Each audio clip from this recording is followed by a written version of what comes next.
अच्छा हरे कृष्णा।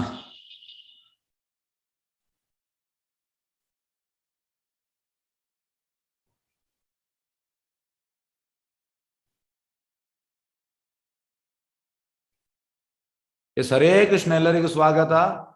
ಶ್ರೀಮದ್ ಭಾಗವತಂ 3ನೇ ಸ್ಕಂದ 5ನೇ ಅಧ್ಯಾಯ ಶ್ಲೋಕ 50. ತ್ವಂ ನ ಸುರಾನಾಂ ಅಸಿಸ ಅನ್ವಯಾನಾಂ ಕೂಟಸ್ಥ ಆದ್ಯ ಪುರುಷ ಪುರಾಣ ತ್ವಂ ದೇವ ಶಕ್ತ್ಯಾಂ ಗುಣಕರ್ಮ ಯೋನೌ ರೇತಾತು ಅಜಾಯಾಂ ಕವಿ ಆದದೆ ಅಜ. ಅನುವಾದ: ನೀನು ವಿವಿಧ ಅಂತಸ್ತುಗಳ ಜೀವರಾಶಿಗಳ ಮತ್ತು ಸಕಲ ದೇವತೆಗಳ ಆದ್ಯ ಪ್ರವರ್ತಕನಾಗಿದ್ದೀಯೆ. ಆದರೂ ನೀನು ಪ್ರಾಚೀನನಾಗಿದ್ದೀಯೆ, ಪರಿವರ್ತನ ರಹಿತನಾಗಿದ್ದೀಯೆ. ಹೇ ಪ್ರಭು, ನಿನಗೆ ಮೂಲ ಆಕಾರವಿಲ್ಲ, ನಿನಗಿಂತ ಶ್ರೇಷ್ಠರಿಲ್ಲ. ನೀನು ಸಮಗ್ರ ಜೀವಿಗಳೇ ಆದ ವೀರ್ಯದಿಂದ ಬಹಿರಂಗ ಶಕ್ತಿಯನ್ನು ಗರ್ಭೀಕರಿಸಿದ್ದೀಯೆ. ಹಾಗಿದ್ದರೂ ನೀನು ಅಜಾತ ಜನ್ಮರಹಿತನಾಗಿದ್ದೀಯೇ. ಎಸ್, ಭಗವಂತ ಎಸ್, ಭಗವಂತನಿಗೆ ಜನ್ಮವಿಲ್ಲ. ಭಗವಂತನಿಗೆ ಜನ್ಮವಿಲ್ಲ. ಭಗವಂತ ಅನಾದಿ. ಭಗವಂತ ಅಂತ ಅನಾದಿ, ಅದ್ವೈತಂ ಅಚ್ಯುತಂ ಅನಾದಿಂ ಅನಂತ ರೂಪಂ. ಅನಾದಿಮಲ್ಲಿ ಉಂಟು. ಆದ್ಯಂ ಪುರಾಣ ಪುರುಷಂ ನವಯೌವನಂ ಚ ವೇದೇಶು ದುರ್ಲಭಂ ಅದುರ್ಲಭಂ ಆತ್ಮಭಕ್ತೋ ಗೋವಿಂದಮಾದಿ ಪುರುಷಂ ತಮ್ಮಂ ಭಜ. ಇಲ್ಲಿ ಬಂದಿದೆ ಅನಾದಿ.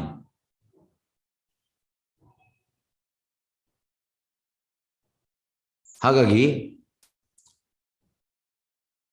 ಇನ್ನು ಸ್ಟಾರ್ಟಿಂಗ್ ಶ್ಲೋಕದಲ್ಲಿ ಕೂಡ ಬಂದು ಈಶ್ವರ ಪರಮಕೃಷ್ಣ ಸಚಿದಾನಂದ ವಿಗ್ರಹ ಅನಾದಿರ್ ಆದಿರ್ ಗೋವಿಂದ ಸರ್ವಕಾರಣ ಕಾರಣ.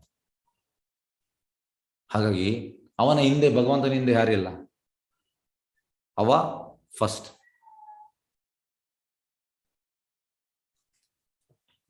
ಭಗವಂತ ಫಸ್ಟ್,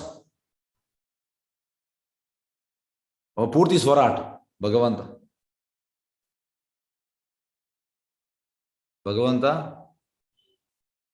ಪೂರ್ತಿ ಸ್ವರಾಟ್, ಇಂಡಿಪೆಂಡೆಂಟ್, ಪೂರ್ತಿ ಇಂಡಿಪೆಂಡೆಂಟ್. ಅವರು ಉಳಿದವರು ಎಲ್ಲರೂ ಡಿಪೆಂಡೆಂಟ್.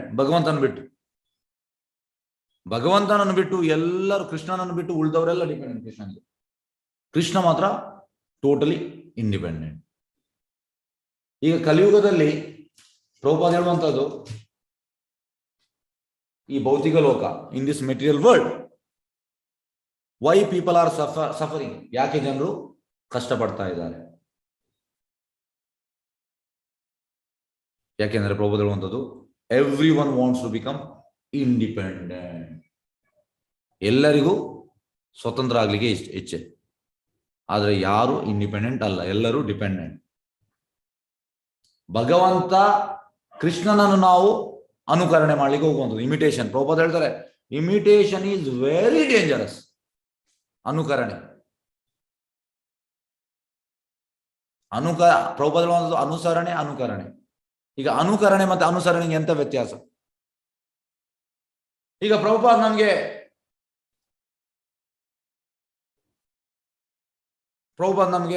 8 ಗಂಟೆ ಭಗವಂತನಿಗೆ ಇಡ್ಲಿಕ್ಕೆ ಹೇಳಿದ್ದಾರೆ.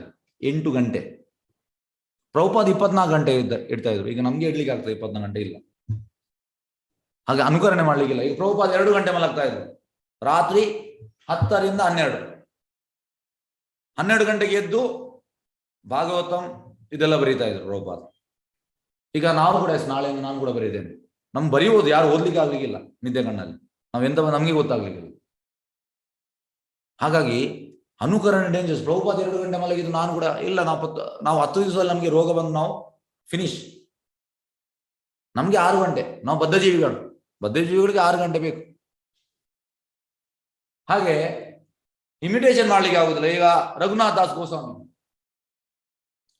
ಅವರು ರಾಧಾಕುಂಡಲಿ ಇದ್ರು. ಅವರು ಡೈಲಿ 1000 ಬಾರಿ ಕೃಷ್ಣನಿಗೆ ಅಡ್ಡ ಬೀಳ್ತಾ ಇದ್ರು, ದಂಡವತ್. 1000 ಬಾರಿ ವೈಷ್ಣವರಿಗೆ. ನಮಗೆ ಒಂದು ಬಾರಿ ಅಡ್ಡ ಬೀಳುವಾಗ ಬೆನ್ನು ನೋವಾಗ್ತದೆ. ಅದನ್ನು ಇಮಿಟೇಷನ್ ಪ್ರಭುತ್ವ ಹೇಳ್ತಾರೆ, ರಘುನಾಥ್ ಗೋಸ್ವಾಮಿ ನಾವು ಇಮಿಟೇಟ್ ಮಾಡ್ಲಿಕ್ಕಿಲ್ಲ. ಅವರು 1000 ಬಾರಿ ಕೃಷ್ಣನಿಗೆ ಅಡ್ಡ ಬೀಳ್ತಾ ಇದ್ರು ಡೈಲಿ, 1000 ಬಾರಿ ವೈಷ್ಣವರಿಗೆ ಅಡ್ಡ ಬೀಳ್ತಾ ಇದ್ರು. ದಿವಸದಲ್ಲಿ 1 ಗ್ಲಾಸ್ ಮಜ್ಜಿಗೆ ಮಾತ್ರ ಕೊಡ್ತಾ ಇದ್ರು ಅಷ್ಟೇ, ಬಟರ್ ಮಿಲ್ಕ್. ಹಾಗಾಗಿ ರಘುನಾಥ್ ದಾಸ್ ಗೋಸ್ವಾಮಿ ನಾವು ಇಮಿಟೇಟ್ ಮಾಡ್ಲಿಕ್ಕಿಲ್ಲ. ಹಾಗಾಗಿ ಅನುಕರಣೆ ಮಾಡ್ಲಿಕ್ಕಿಲ್ಲ, ಅನುಸರಣೆ. ಅನುಸರಣೆ ಪ್ರಭುಪಾದ ಹೇಳಿದ್ದಾರೆ ಎಂತ, ಜಪ ಮಾಡಿ ಅಂತ. ದಟ್ ಇಸ್ ಅನುಸರಣೆ. ಜಪ ಮಾಡಿ, ಕೀರ್ತನ ಮಾಡಿ, ಕ್ಲಾಸ್ ಕೇಳಿ, ಭಾಗವತ ಕ್ಲಾಸ್ ಕೇಳಿ. ಹಾಗೆ ನಾವೀಗ ಅನುಸರಣೆ ಮಾಡ್ಬೇಕು, ಅನುಕರಣೆ ಅಲ್ಲ. ಪ್ರಭುಪಾದ ಹೇಳುವಂಥದ್ದು, ಯಾಕೆ ಈ ಭೌತಿಕ ಲೋಕದಲ್ಲಿ ಜನರೆಲ್ಲ ಕಷ್ಟಪಡ, ಯಾಕಂದ್ರೆ ಜನರಿಗೆಲ್ಲ ಕೃಷ್ಣನನ್ನು ಇಮಿಟೇಟ್ ಮಾಡ್ಲಿಕ್ಕೆ ಇಚ್ಛೆ, ಅನುಕರಣೆ ಮಾಡ್ಲಿಕ್ಕೆ ಇಚ್ಛೆ.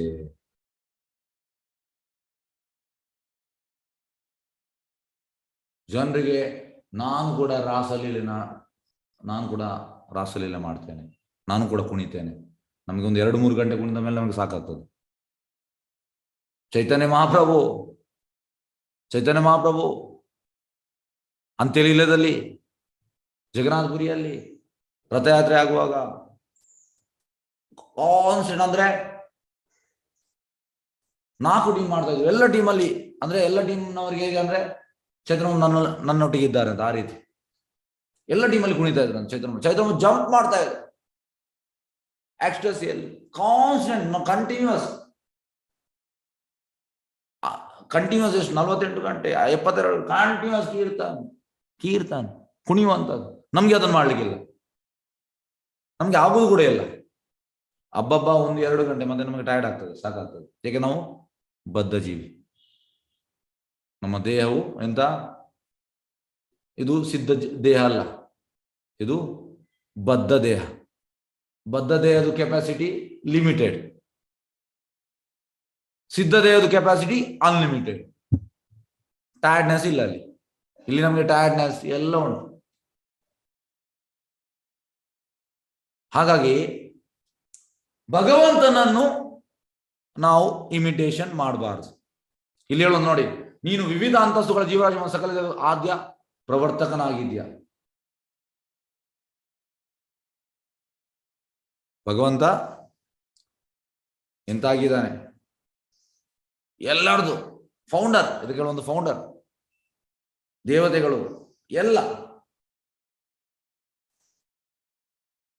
ಮತ್ತು ಪ್ರಾಚೀನನಾಗಿದೆಯಾ, ಓಲ್ಡೆಸ್ಟ್ ಪರ್ಸನ್, ಓಲ್ಡೆಸ್ಟ್. ಅದು ಕೂಡ ಕೃಷ್ಣ ಪ್ರಭುಪಾದ ಹೇಳುವಂಥದ್ದು, ಹ್ಯಾವ್ ಯು ಸೀನ್ ಕೃಷ್ಣ ಇನ್ ದಾಡಿ? ನಾವು ಗಡ್ಡದಲ್ಲಿ ಕೃಷ್ಣ ನೋಡಿದ್ದೇವೆ, ಕೂದಲೆಲ್ಲ ಬಿಳಿ ಆಗುವಂಥದ್ದು ಇಲ್ಲ. ಕುರುಕ್ಷೇತ್ರ ಯುದ್ಧದಲ್ಲಿ ಅರ್ಜುನ ಮತ್ತೆ ಇವ ಸೇಮ್ ಏಜ್, ಅಂದ್ರೆ ಒಟ್ಟೊಟ್ಟಿಗೆ ಬೆಳೆದದ್ದು ಕೃಷ್ಣ.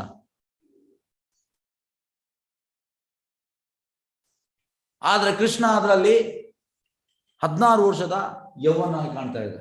ಯಾಕೆಂದ್ರೆ ಕೃಷ್ಣನ ದೇಹ ಸಚಿದಾನಂದ ದೇಹ, ಕೃಷ್ಣ ಗೋಲೋಕದ ದೇಹವನ್ನು ಬರುವಂತದ್ದು. ಅದು ನಮ್ಮಾಗೆ ಮಲ ಮೂತ್ರ ರಕ್ತ ಎಲುಬು ಮಾಂಸ ಅದರದಲ್ಲ. ಪ್ರಭುಪಾದ ಹೇಳುವಂಥದ್ದು, this body is a packet of stool, urine, blood, bone, muscle.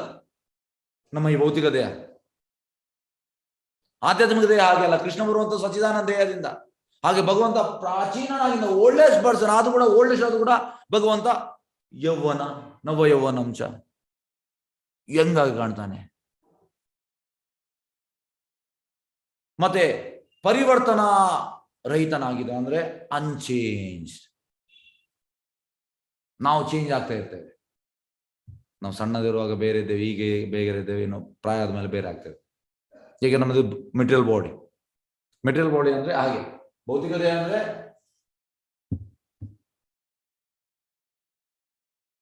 ಭೌತಿಕ ದೇಹ ಅಂದ್ರೆ ಚೇಂಜ್ ಆಗ್ತಾ ಇರ್ತದೆ.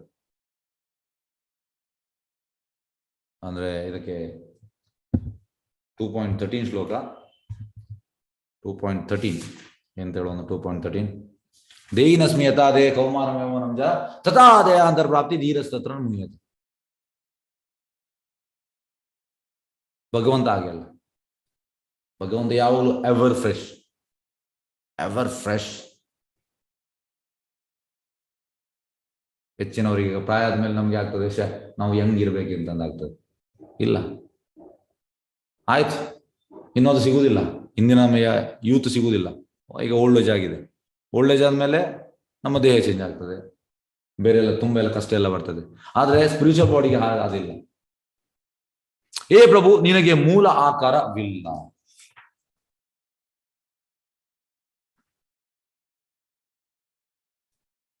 ನಿನಗಿಂತ ಶ್ರೇಷ್ಠ ಇಲ್ಲ, ನೀನು ಸಮಗ್ರ ಜೀವಿಗಳೇ ಆದ ವೀರ್ಯದಿಂದ ಬಹಿರಂಗ ಶಕ್ತಿಯನ್ನು ಗರ್ಭಿಸಿದ್ದೀಯ.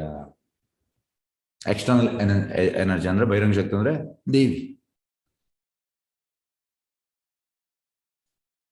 ಹಾಗಿದ್ದರೂ ನೀನು ಅಜಾತ. ನೋಡಿ, ಜನನ ರಹಿತ ಭಗವಂತ, ಜನನ ರಹಿತ. ಭಗವಂತನಿಗೆ ಜನನವಿಲ್ಲ. ಹೆಚ್ಚಿನವರು ಹೇಳುವಂಥದ್ದು ಕೃಷ್ಣ ಕೂಡ ಹೇಗೆ ಅಂದ್ರೆ, ನಾವು ಪ್ರೀಚಿಂಗ್ ಹೋಗುವಾಗ ಜನರೆಲ್ಲ ಮೂರ್ಖರು, ದೇವರನ್ನು ನಮ್ಮ ಲೆವೆಲ್ಗೆ ತರುವಂಥದ್ದು. ಅವ್ರು ಹೇಳುವಂಥದ್ದು, ನೀವೆಂತ, ನಾನು ಇದು ನನ್ನೊಂದು ಎಕ್ಸ್ಪೀರಿಯನ್ಸ್ ಲಾಸ್ಟ್ ಇಯರ್ ಒಂದು ಸೆಪ್ಟೆಂಬರ್ ಆಗಸ್ಟ್ ಅಲ್ಲಿ ಒಂದು ಕಡೆ ಹೋಗಿದ್ದೆ. ಆ ಜನ ಹೇಳುವಂಥದ್ದು, ನಾನು ಕೂಡ ಕೃಷ್ಣನನ್ನೇ ಭಕ್ತ, ನಮ್ಮಾಗೆ ಕೃಷ್ಣ ಹುಟ್ಟಿದ್ದ ಸತ್ತ, ನೀವೆಂತ ಇದೆಲ್ಲ. ಆ ಜನ ಹೇಳಿದ್ರು, ಅಂದ್ರೆ ಭಗವಂತ ಕೂಡ ಹುಟ್ಟಿದ ಸತ್ತ ಅಂದ್ರೆ ಹೆಚ್ಚಿನವರ ಅಂಡರ್ಸ್ಟ್ಯಾಂಡಿಂಗ್ ಇದೆ. ಆದ್ರೆ ಭಗವದ್ಗೀತೆಯಲ್ಲಿ ಹೇಳುವಂಥದ್ದು 4ನೇ ಅಧ್ಯಾಯದು 4th ಚಾಪ್ಟರ್ 9th ಶ್ಲೋಕ. ಎಸ್, 4th ಚಾಪ್ಟರ್ 9th ಶ್ಲೋಕ ಎಂತ ಹೇಳುವಂಥದ್ದು, ಜನ್ಮ ಕರ್ಮ ಚ ಮೇ ದಿವ್ಯಂ ಏವಂ ಯೋ ವೇತಿ ತತ್ವತ ತ್ಯಕ್ತ್ವಾ ದೇಹಂ ಪುನರ್ಜನ್ಮನೇತಿ ಮಾಮೇತಿ ಅರ್ಜುನ. ಯಾರು ಭಗವಂತನ ಜನ್ಮ ಮತ್ತು ಕರ್ಮಗಳನ್ನು ಯಥಾರೂಪವಾಗಿ ಯಾರು ಗ್ರಹಿಸ್ತಾರೋ, ಆಸ್ ಇಟ್ ಈಸ್, ಅವ ಸಾಯುವಾಗ ಮತ್ತೆ ಅವನಿಗೆ ಇನ್ನೊಂದು ಹುಟ್ಟಿಲ್ಲ ಅಂದ್ರೆ, ಮತ್ತೆ ಕಡೆಗೆ ಹೇಳುವಂಥದ್ದು ಎಂತ, ನನ್ನ ಕಡೆಗೆ ಬರ್ತಾನೆ,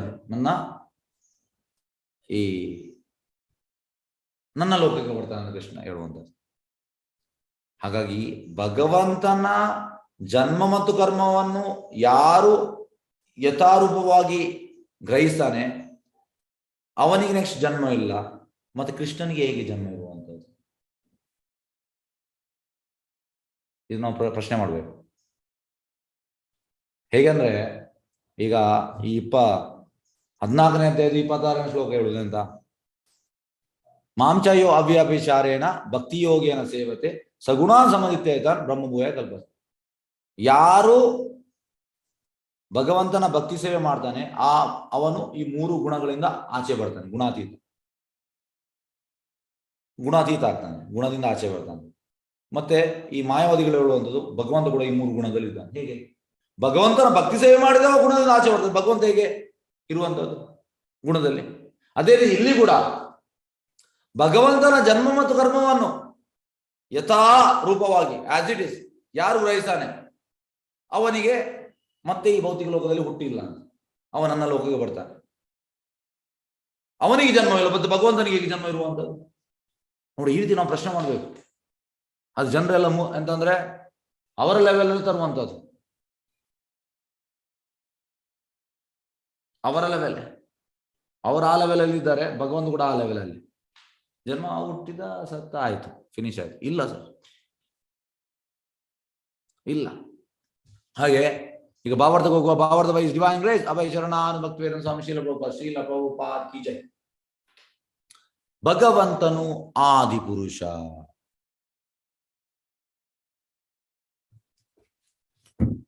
ಗೋವಿಂದ ಆದಿಪುರುಷ. ಬ್ರಹ್ಮ ಹೇಳುವಂಥದ್ದು ತಮಹಂ ಭಜಾಮಿ ಗೋವಿಂದ ಆದಿಪುರುಷ ತಮಹಂ ಭಜಾಮಿ ಗೋವಿಂದ ಆದಿಪುರುಷ ತಮಾಂ ಭಜಾಮಿ. ಭಗವಂತ ಆದಿ ಪುರುಷ, ಬ್ರಹ್ಮ ಹೇಳಿದ ಬ್ರಹ್ಮ ಸಂಹಿತೆಯಲ್ಲಿ. ಹಾಗಾಗಿ ವಿಭಿನ್ನ ಹಂತಗಳ ವಂಶಗಳಲ್ಲಿ ಇತರ ಎಲ್ಲಾ ಜೀವಿಗಳನ್ನು ಉತ್ಪಾದಿಸಿದ ಪುರುಷನಾದ ಬ್ರಹ್ಮನಿಂದ ಮೊದಲುಗೊಂಡು ಎಲ್ಲಾ ಜೀವಿಗಳ ತಂದೆಯಾಗಿದ್ದಾನೆ. ಎಲ್ಲಾ ಜೀವಿಗಳ ತಂದೆ ಬ್ರಹ್ಮನಿಂದ ಹಿಡಿದು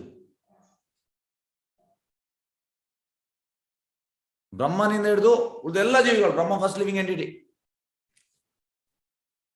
ಬ್ರಹ್ಮ ಫಸ್ಟ್ ಲಿವಿಂಗ್ ಎಂಟಿಟಿ. ಹಾಗಾಗಿ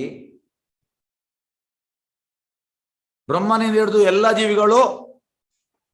ಜೀವಿಗಳ ತಂದೆ ಯಾರು? ಭಗವಂತ. ಎಲ್ಲಾ ಜೀವಿಗಳ ತಂದೆ ಭಗವಂತ.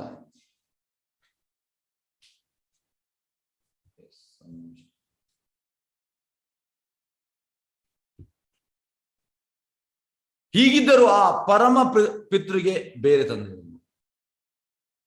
ಈಗ ಹೆಚ್ಚಿನವರು,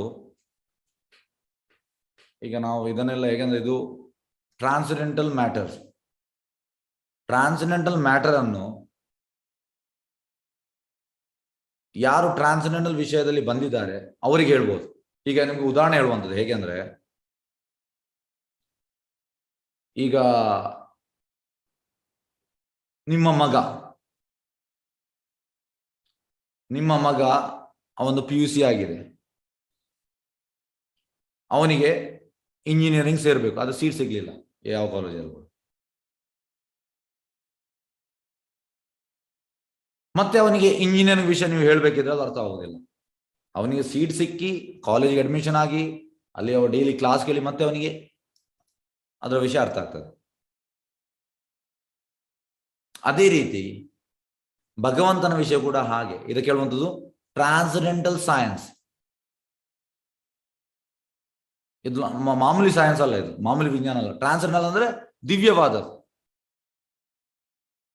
ಹಾಗಾಗಿ ಭಗವಂತನಿಗೆ ತಂದೆ ಇಲ್ಲ, ಇದು ಎಲ್ಲರಿಗೂ ಅರ್ಥ ಆಗುವುದಿಲ್ಲ.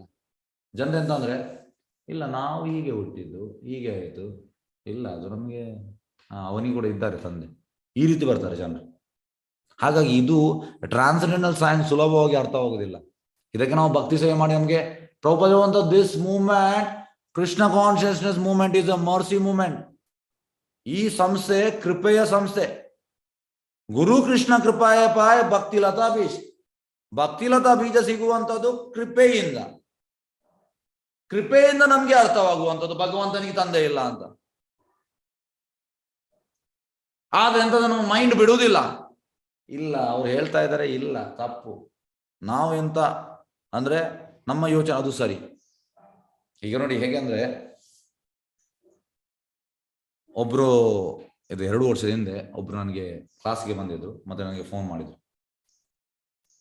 ಇದು ಅಂದ್ರೆ 9th ಚಾಪ್ಟರ್ ಓದಿ ನನಗೆ ಹೇಳಿದ್ರು, ಇದು ಹೀಗೆ ಇರ್ಬೇಕಿತ್ತು.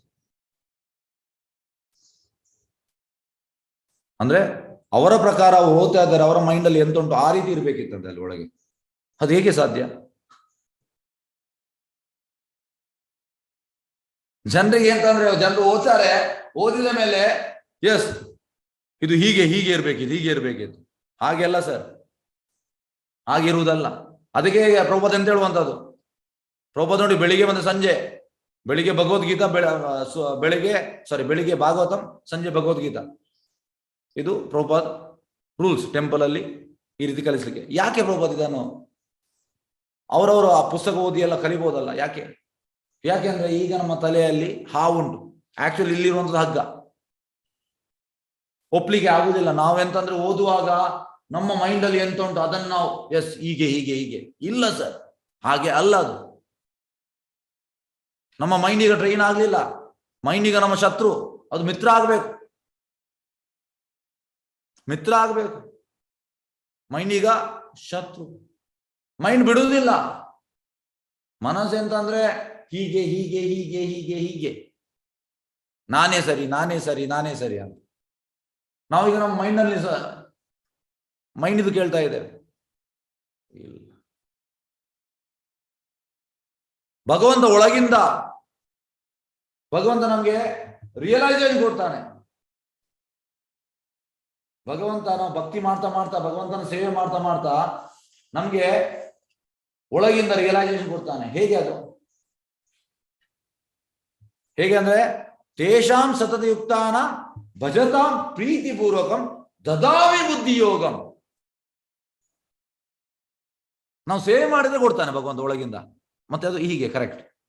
ಈಗ ಹಾಗೆ ಅಲ್ಲ. ಈಗ ನಮ್ಮ ಬುದ್ಧಿ ಚುರುಕಾಗ್ಲಿಲ್ಲ, ಮೆಚ್ಯೂರ್ ಆಗ್ಲಿಲ್ಲ ನಮ್ಮ ಬುದ್ಧಿ. ಭೌತಿಕ ಬುದ್ಧಿ ಮೆಚ್ಯೂರ್ ಆಗಿರ್ಬೋದು, ಆದ್ರೆ ಆಧ್ಯಾತ್ಮಿಕ ಬುದ್ಧಿ ಮೆಚ್ಯೂರ್ ಆಗ್ಲಿಲ್ಲ. ಹಾಗಾಗಿ ಇದನ್ನು ಅರ್ಥ ಮಾಡ್ಲಿಕ್ಕೆ ಆಗುದಿಲ್ಲ ಜನರಿಗೆ. ಜನರು ಹೇಗೆ ಅಂದ್ರೆ, ಎಸ್ ನೀವು ಹೇಳ್ತೀರಿ, ಅದು ನೀವು ಇಸ್ಕಾನ್ನವರಲ್ಲ, ಓಕೆ, ನಾವೊಬ್ಬ ಅವನಿಗಿದ್ದಾನೆ ತಂದೆ, ಅವನು ಕೂಡ ನಮ್ಮಾಗಿ ಹುಟ್ಟಿದ್ದು. ಹಾಗಾಗಿ ಈ ಟ್ರಾನ್ಸೆಂಡೆಂಟಲ್ ಮೆಸೇಜ್ ಸುಲಭವಾಗಿ ಅರ್ಥವಾಗುವುದಿಲ್ಲ. ಪ್ರಭುಪಾದ ಹೇಳ್ತಾರೆ, it may take crores of years, ಕೋಟಿಗಟ್ಟಲೆ ವರ್ಷ ಹಿಡಿಬಹುದಂತೆ ನಮ್ಗೆ ಅರ್ಥ ಆಗ್ಲಿಕ್ಕೆ. ಭಗವಂತನಿಗೆ ತಂದೆ ಇಲ್ಲ, ಭಗವಂತನಿಗೆ ಜನ್ಮವಿಲ್ಲ, ಸುಲಭದಲ್ಲಿ ಅರ್ಥವಾಗುವುದಿಲ್ಲ ಇದು.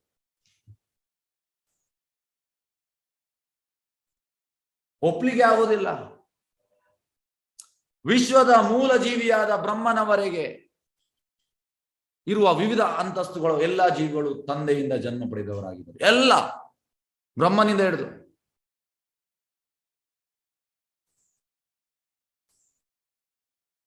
ಇದಕ್ಕೆ ಶ್ಲೋಕ, ಫಸ್ಟ್ ಕ್ಯಾಂಟೋ, ಫಸ್ಟ್ ಚಾಪ್ಟರ್, ಫಸ್ಟ್ ಶ್ಲೋಕ. ಜನ್ಮಾದಿಯಸ್ಯ ಯತೋ ಅನ್ವಯಾತ್ ಇತರಶ್ಚಾರ್ಥೇಷು ಅಭಿಜ್ಞಾ ಸ್ವರಾಟ್ ತೇನೇ ಬ್ರಹ್ಮ ಹೃದಯಾದಿ ಕವೇ ಮೂಯಂತಿ ಯಸೂರಯ ತೇಜೋ ವಾರಿ ಮೃದಂ ಯಥಾ ವಿನಿಮಯೋ ಯತ್ರ ತ್ರಿಸರ್ಗೋ ಅಮೃಷಾ ಧಾಮ್ನಾ ಸ್ವೇನ ಸದಾ ನಿರಸ್ತ ಕೂವಕಂ ಸತ್ಯಂ ಪರಂ ಧೀಮಹಿ. ಹಾಗೆ ಬ್ರಹ್ಮ ಹುಟ್ಟುವಂಥದ್ದು ಹೇಗೆ?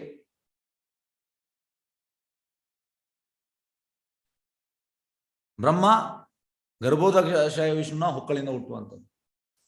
ಬ್ರಹ್ಮನಿಗೆ ಪ್ರಭುಪಾದ ಹೇಳುವಂಥದ್ದು, without help of Lakshmi, Garbhodakshaya Vishnu ಲಕ್ಷ್ಮಿಯ ಹೆಲ್ಪ್ ಇಲ್ಲದೆ ಬ್ರಹ್ಮನನ್ನು ಸೃಷ್ಟಿ ಮಾಡಿದ.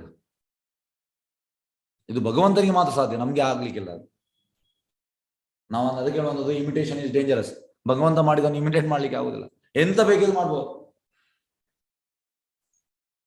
ಎಸ್, ಜೀವಿಗಳು ತಂದೆಯಿಂದ ಜನ್ಮ ಪಡೆದವರಾಗಿದ್ದಾರೆ, ಆದರೆ ಭಗವಂತನಿಗೆ ತಂದೆ ಇಲ್ಲ. ಅವನು ಅವಾಜ್ಯ ಕೃಪೆ ತೋರಿ ಭೌತಿಕ ನೆಲೆಯ ಮೇಲೆ ಅವತರಿಸ. ನೋಡಿ, ಇದು ತುಂಬಾ ಇಂಪಾರ್ಟೆಂಟ್ ಸೆಂಟೆನ್ಸ್. ಅವಾಜ್ಯ ಕೃಪೆ ತೋರಿ, ಕಾಸ್ಲೆಸ್ ಮರ್ಸಿ. ಭಗವಂತ ನಾ ಮೇಲೆ ರುಚಿ ಜೀವೇರೆ ದಯ. ಭಗವಂತನಿಗೆ ನಮ್ಮ ಮೇಲೆ ದಯೆ. ದಯ ಅಂದ್ರೆ ಬೆಂಗಾಲಿ, ಕನ್ನಡದಲ್ಲಿ ದಯೆ. ಜೀವಿಗಳ ಮೇಲೆ ದಯೆ. ಅದಕ್ಕೆ ಚೈತನ್ಯ ಮಹಾಪ್ರಭು ಬಂದದ್ದು ಯಾಕೆ? ಚೈತನ್ಯ ಮಹಾಪ್ರಭು ಕೃಷ್ಣನ ಇನ್ಕಾರ್ನೇಷನ್, ರಾಧಾರಾಣಿಯ ಮೂಡಲ್ಲಿ ಬಂದದ್ದು ಯಾಕೆ? ಜೀವಿಗಳ ಮೇಲೆ ದಯೆ. ಮತ್ತೆ ಚೈತನ್ಯ ಮಹಾಪ್ರಭು ಎಲ್ಲ ಇನ್ಕಾರ್ನೇಷನ್ ಬಂದ್ರು ಯಾಕೆ? ಚೈತನ್ಯ ಮಹಾಪ್ರಭು ಎಲ್ಲ ಅವರ ಅಸೋಸಿಯೇಟ್ಸ್ ಒಟ್ಟಿಗೆ ಬಂದ್ರು ಯಾಕೆ? ಜೀವಿಗಳ ಮೇಲೆ ದಯೆ. ಚೈತನ್ಯ ಮಹಾಪ್ರಭು ಲೀಲಾ ಮುಗಿಸಿದ ಮೇಲೆ ಒಬ್ಬೊಬ್ಬನು ಕಳಿಸಿದ್ರು ಯಾಕೆ? ನರೋತ್ತಮದಾಸ್ ಠಾಕೂರನ್ನು ಕಳಿಸಿದ್ರು ಯಾಕೆ? ನಮ್ಮ ಮೇಲೆ ದಯೆ. ಭಕ್ತಿವಿನೋದ್ ಠಾಕೂರ್ ಮಹಾರಾಜನ ಕಳಿಸಿದ್ರು ಯಾಕೆ? ನಮ್ಮ ಮೇಲೆ ದಯೆ. ಶ್ರೀಲ ಭಕ್ತಿವಿನೋದ್ ಠಾಕೂರನ್ನು ಕಳಿಸಿದ್ರು ಯಾಕೆ? ನಮ್ಮ ಮೇಲೆ ದಯೆ. ಪ್ರಭುಪಾದನ್ನು ಕಳಿಸಿದ್ರು ಯಾಕೆ? ನಮ್ಮ ಮೇಲೆ ದಯೆ. ಹಾಗಾಗಿ ಕೃಷ್ಣ ಕೂಡ ಬರುವಂಥದ್ದು ನಮ್ಮ ಮೇಲೆ ದಯೆ. ಕೃಷ್ಣ ಮತ್ತೆ ಅವನ ಅಸೋಸಿಯೇಟ್ ಅನ್ನು ಕಳಿಸುವಂಥದ್ದು ನಮ್ಮ ಮೇಲೆ ದಯೆ. ನಮ್ಮ ಬದ್ಧ ಜೀವಿಗಳ ಮೇಲೆ ಕೃಪೆ ತೋರಿ, ಕೃಪೆ ತೋರಿ ಭೌತಿಕ ನೆಲೆಯ ಮೇಲೆ ಅವತರಿಸುತ್ತಾನೆ. ಇದೇ ರೀಸನ್ ಭಗವಂತನ, ಗೊತ್ತಾಯ್ತಾ? ನೋಡಿ, ಭಗವಂತ ಈಸ್ ಕಂಪ್ಲೀಟ್. ಭಗವಂತ ಯಾವಾಗಲೂ ಕಂಪ್ಲೀಟ್.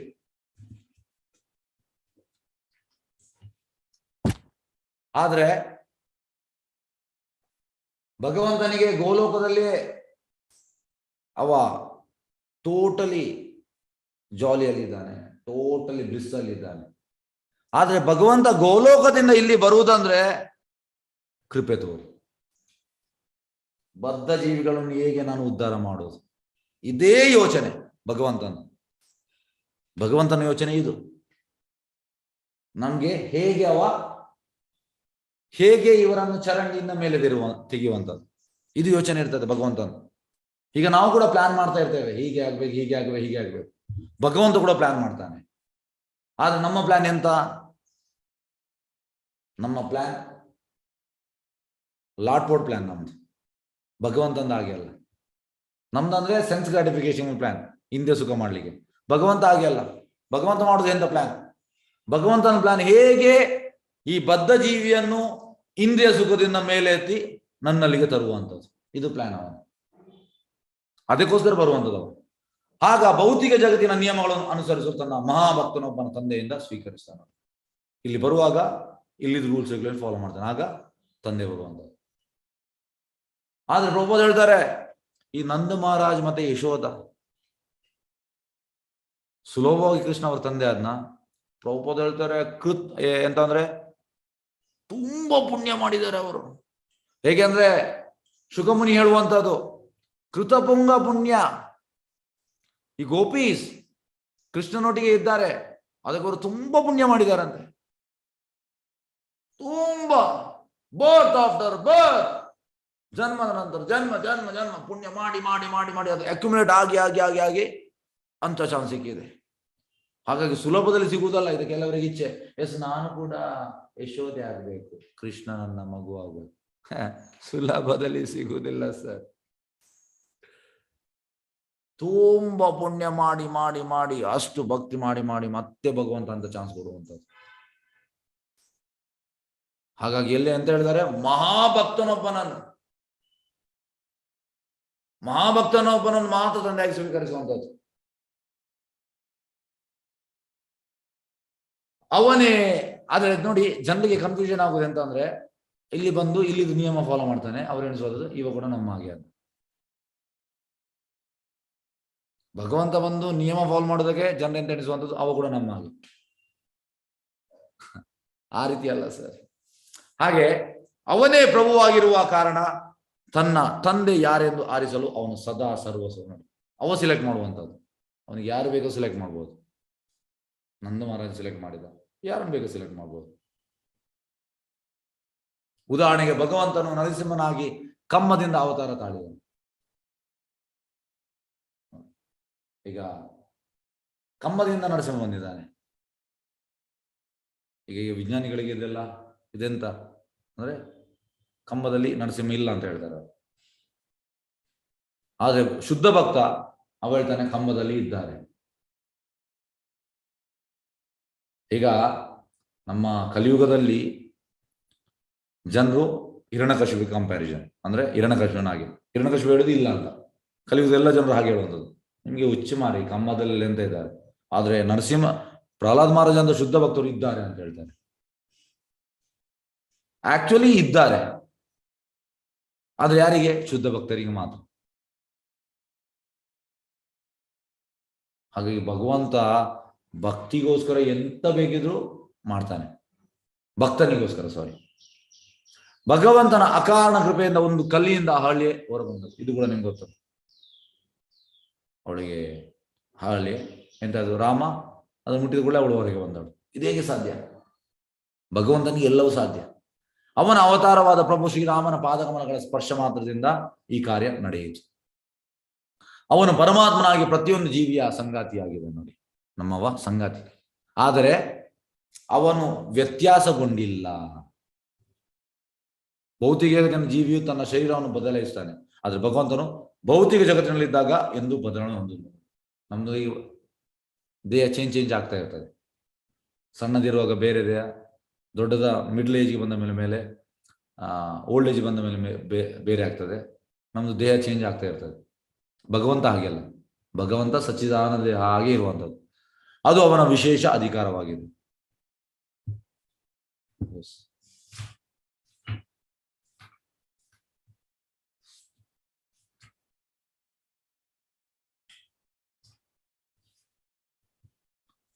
ಭಗವದ್ಗೀತೆಯಲ್ಲಿ 14.3 ದೃಢಪಡಿಸಿದಂತೆ ಬಹಿರಂಗ ಅಥವಾ ಭೌತಿಕ ಶಕ್ತಿಯನ್ನು ಭಗವಂತನು ಗರ್ಭೀಕರಿಸುತ್ತಾನೆ. ಮಮ ಯೋನಿರ್ ಮಹದ್ ಬ್ರಹ್ಮ ತಸ್ಮಿನ್ ಗರ್ಭಂ ದದಾಮಿಹಂ ಸಂಭವ ಸರ್ವಭೂತಾನ ತಥೋಭವತಿ ಭಾರತ. ಅಲ್ಲಿ ಹೇಳಿದ್ದಾರೆ, ಪ್ರಥಮ ದೇವನಾದ ಬ್ರಹ್ಮನಿಂದ ಆರಂಭಿಸಿ ಶೂದ್ರವಾದ ಇರುವವರೆಗೆ ಎಲ್ಲಾ ಜೀವಿಗಳು ವಿವಿಧ ಅಂತಸ್ತುಗಳಲ್ಲಿ ಕ್ರಮೇಣ ಹೊರಬರುತ್ತವೆ.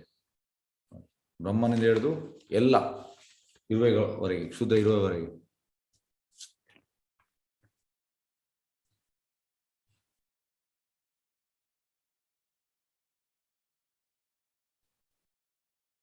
ಓಕೆ, ಬ್ರಹ್ಮನಿಂದ ಹಿಡಿದು ಶುದ್ಧ ಇರುವವರೆಗೆ ಎಲ್ಲ ಜೀವಿಗಳು ವಿವಿಧಾಂಶ ಕ್ರಮೇಣ ಹೊರಬರುತ್ತವೆ. ಅಂದ್ರೆ ಬ್ರಹ್ಮ ಕೂಡ ಇಂಡಿಪೆಂಡೆಂಟ್ ಅಲ್ಲ, ಇರುವೆ ಕೂಡ ಇಂಡಿಪೆಂಡೆಂಟ್ ಅಲ್ಲ, ಎಲ್ಲರೂ ಡಿಪೆಂಡೆಂಟ್ ಭಗವಂತನ ಮೇಲೆ. ಹಾಗೆ ಬ್ರಹ್ಮ ಮತ್ತು ಬಹಿರಂಗ ಶಕ್ತಿಯಿಂದ ವಿವಿಧ ಬಗೆಯ ಜೀವಿಗಳು ವ್ಯಕ್ತವಾಗುತ್ತದೆ.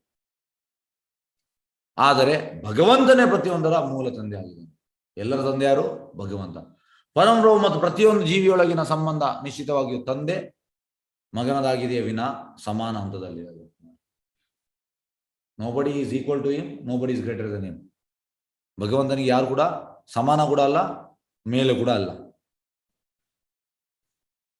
ಕೆಲವು ವೇಳೆ ಪ್ರೀತಿಯಲ್ಲಿ ಮಗನು ತಂದೆಗಿಂತ ಅಧಿಕನಾಗುತ್ತಾನೆ. ಪ್ರೀತಿಯಲ್ಲಿ ಆಗ್ತದೆ. ಹೇಗಂದ್ರೆ ಈಗ ಯಶೋದೆ, ಕೃಷ್ಣ, ಆಕ್ಚುಲಿ ಕೃಷ್ಣ ಎಂತ ಹೇಳುವಂಥದ್ದು ದೇವೋತ್ತಮ ಪರಮಪುರುಷ, ಆದ್ರೆ ಅವ ಅಲ್ಲಿ ಯಶೋದೆಗೆ ಕೇಳ್ತಾನೆ. ಅವಳು ಅಲ್ಲಿ ಎಂತ ಆಗುವಂಥದ್ದು, ಅವಳು ಸುಪೀರಿಯರ್ ಆಗುವಂಥದ್ದು, ಬೆತ್ತಕ್ಕೆ ಹೆದರ್ತಾನೆ. ಹಾಗಾಗಿ ಇದೆಲ್ಲ ಕೃಷ್ಣನ ಪಾಸ್ಟ್ ಅಂಡ್ ಕೃಷ್ಣ ಭಕ್ತರಿಗೆ ಈ ರೀತಿ ಮಾಡ್ತಾನೆ. ಮಗನ ತಂದೆಗಿಂತ ಅಧಿಕನಾಗುತ್ತಾನೆ. ಆದರೆ ತಂದೆ ಮತ್ತು ಮಗನ ಸಂಬಂಧ ಶ್ರೇಷ್ಠ ಮತ್ತು ಅಶ್ರಿತರ ಅಂತದ್ದು. ಪ್ರತಿಯೊಬ್ಬ ಜೀವಿಯು ಎಷ್ಟೇ ದೊಡ್ಡವನಾಗಲಿ, ಬ್ರಹ್ಮ ಅಥವಾ ಇಂದ್ರನಂತ ದೇವತೆಯಾಗಿರಲಿ, ಅವನು ಪರಮಪಿತನ ಒಬ್ಬ ಶಾಶ್ವತ ಅಧೀನ ಸೇವಕನಾಗಿರೋನು. ಬ್ರಹ್ಮ, ಇಂದ್ರ ಯಾರೇ ಇರಲಿ, ಎಲ್ಲರೂ ಭಗವಂತನ ಸೇವಕರು. ಎಲ್ಲರೂ ದೇವತೆಗಳು, ಎಲ್ಲರೂ. ಮಹತತ್ವವೇ ಎಲ್ಲ ಭೌತಿಕ ಪ್ರಕೃತಿ ಗುಣಗಳ ಉತ್ಪತ್ತಿಯ ಮೂಲವಾಗಿದೆ. ಅಂದ್ರೆ ಮಹಾವಿಷ್ಣು ಮಹತತ್ವದ ಮೇಲೆ ಗ್ಲಾನ್ಸ್ ಮಾಡುವುದು ಮತ್ತೆಲ್ಲ ಮೆಟೀರಿಯಲ್ಗಳು ಬರುವಂಥದ್ದು. ಅವರ ಪೂರ್ವ ಕರ್ಮಾನುಸಾರ ಭೌತಿಕ ಪ್ರಕೃತಿಯಾದ ತಾಯಿಯು ಕೊಟ್ಟ ದೇಹಗಳೊಂದಿಗೆ ಜೀವಿಗಳು ಐಕ ಜಗತ್ತಿನ ಜನ್ಮ ತಾಳುತ್ತಾರೆ. ನೋಡಿ, ಹೇಗೆ ನಮ್ಮ ಪ್ರೀವಿಯಸ್ ಕರ್ಮಾನುಸಾರ ನಮಗೆ ಈ ದೇಹ ಸಿಕ್ಕಿದೆ. ಈಗ ಈ ಲೈಫಲ್ಲಿ ನಾವು ಎಂತ ಮಾಡ್ತೇವೆ, ನಮ್ಗೆ ನೆಕ್ಸ್ಟ್ ದೇಹ ಸಿದ್ಧವಾಗಿದೆ. ಹಾಗಾಗಿ ಚಾನ್ಸ್ ಅಲ್ಲಿ ಸಿಗುವುದಲ್ಲ. ಈ ಸೈಂಟಿಸ್ಟ್ ಅವರು ಹೇಳೋದು ಎವ್ರಿಥಿಂಗ್ ಕೇಮ್ ಬೈ ಚಾನ್ಸ್ ಅಲ್ಲ. ಪೂರ್ವ ಕರ್ಮಾನುಸಾರ ಜನ್ಮ ತಾಳುತ್ತಾರೆ. ಶರೀರವು ಭೌತಿಕ ಪ್ರಕೃತಿಯ ಕೊಡುಗೆ, ಆದರೆ ಆತ್ಮವು ಮೂಲತಃ ಪರಮಪ್ರಭುವಿನ ವಿಭಿನ್ನಾಂಶವಾಗಿದೆ. ನೋಡಿ, ಶರೀರ ಭೌತಿಕ ಪ್ರಕೃತಿಯಿಂದ ಸಿಗುವಂಥದ್ದು, ಆದರೆ ಈ ಆತ್ಮ ಭಗವಂತನ ಅಂಶ. ಹಾಗಾಗಿ ನಾವು ಎಂತ ಮಾಡಬೇಕು, ಭಕ್ತಿ ಸೇವೆ ಮಾಡಿದ್ರೆ ನಾವು ಭಗವಂತನಲ್ಲಿ ಹೋಗಬಹುದು. ನಾವು ಭಕ್ತಿ ಸೇವೆ ಮಾಡಿದ್ರೆ ಮತ್ತೆ ಇನ್ನೊಂದು ನಮಗೆ ಭೌತಿಕ ಶರೀರ ಸಿಗ್ತದೆ. ಎಸ್ ಕೃಷ್ಣ ಚೈತನ್ಯ, ಹರೇ ಕೃಷ್ಣ. ಎಸ್.